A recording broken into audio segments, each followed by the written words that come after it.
बीच में शंकर और पार्वती के भ्रमण का समय रहता है। मेरे देवाधिदेव महादेव और माता पार्वती के भ्रमण का समय, भगवान शंकर पार्वती घूमने को निकले। इसलिए हमारा सनातन धर्म कहता है शाम के समय पर माताओं को झाड़ू नहीं लगाना चाहिए, शाम के समय पर माताओं को चूड़ी बिछिया नहीं बदलना चाहिए, शाम के समय पर माताओं को मांग में सिंदूरा नहीं भरना चाहिए, शाम के समय पर माताओं को बाल नहीं बांधना चाहिए, शाम के समय पर माताओं को चौखट पर नहीं बैठना चाहिए। उसका कारण क्या है?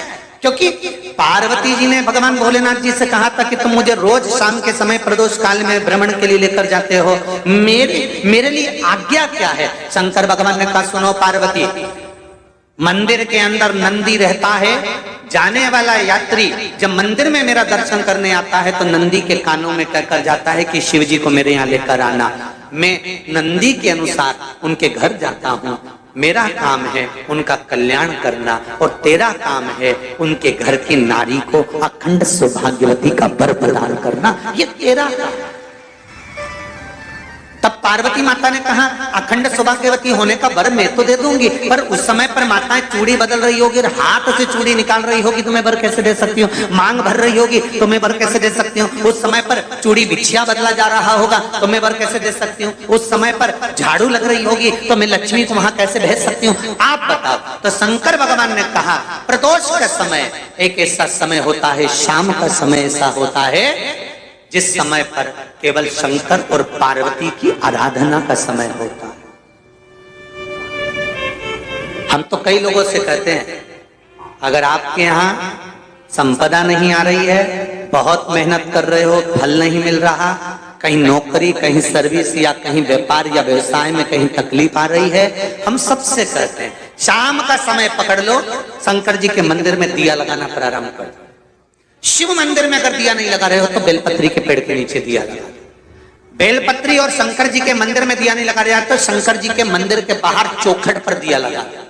इतना भी नहीं कर सकते तो अपने घर के बाहर अपने द्वार पर दिया लगा दो, पर शंकर जी के नाम का श्री शिवाय नमस्तुभ्यम बोलकर शंकर भगवान को याद कर कर अपनी कामना कर कर बाबा का स्मरण कर कर पंचाक्षर मंत्र नमः शिवाय, षडाक्षर मंत्र ओम नमः शिवाय, द्वादशाक्षर मंत्र ओम नमो भगवते वासुदेवाय, जो मंत्र तुमको याद है उसका स्मरण कर कर लक्ष्मी हो चाहे नारायण हो चाहे राम हो चाहे कृष्ण हो स्मरण कर कर शाम के समय बाहर दिया लगा दो, दरवाजे के पास लगा दो। वो सुनेगा जरूर, आएगा तो उसका वेलकम जरूर होगा और वो कुछ देकर जरूर जाएगा।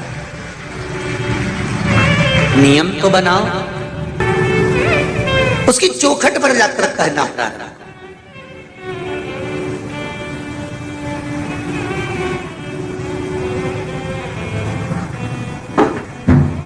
बृहस्पति महाराज ने कहा कि शाम का समय जो प्रदोष का समय होता है उस समय पर इंद्रदेव तुम शंकर जी की आराधना करो।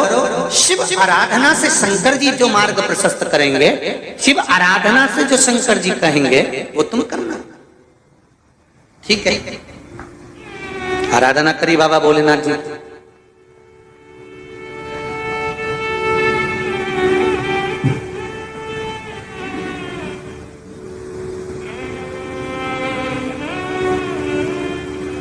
मालूम नहीं था इंद्रदेव को, बृहस्पति महाराज ने प्रदोष की महत्वता समझाई तो प्रदोष का समय जानकर शंकर जी पर 7 बेलपत्र प्रदोष के दिन इंद्र ने समर्पित कर दी बिना सोचे।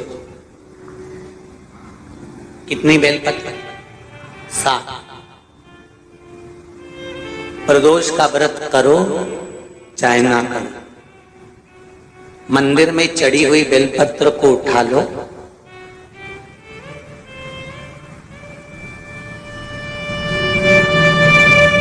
बेलपत्र का ब्रह्म कमल बना लो,